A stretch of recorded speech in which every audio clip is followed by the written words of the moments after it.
இதோ பொறுமையாக இருக்கிறவர்களை பாக்கியவான்கள் என்கிறோமே.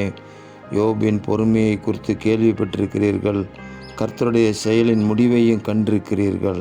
கர்த்தர் மிகுந்த உருக்கமும் இரக்கமும் உள்ளவராயிருக்கிறாரே என்று எழுதப்பட்டிருக்கிற வேத வாக்கியத்திற்காக எங்கள் தேவாதி தேவனுக்கு கோடான கோடி ஸ்தோத்திரங்கள் உண்டாகட்டும்.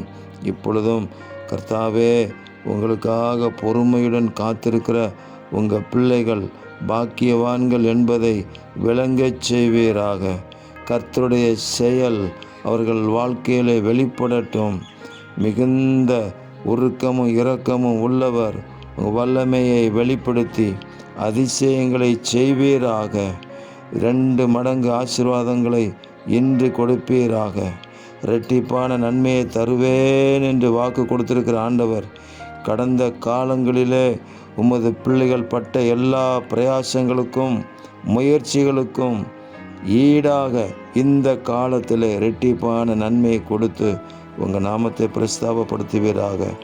ஆண்டவராக இயேசு கிறிஸ்துவின் நாமத்தில் ஜெயம் கொடுக்கிற தேவனுக்கு கோடான கோடி ஸ்தோத்திரங்கள் உண்டாகட்டும். ஆமேன், ஆமேன், ஆமேன்.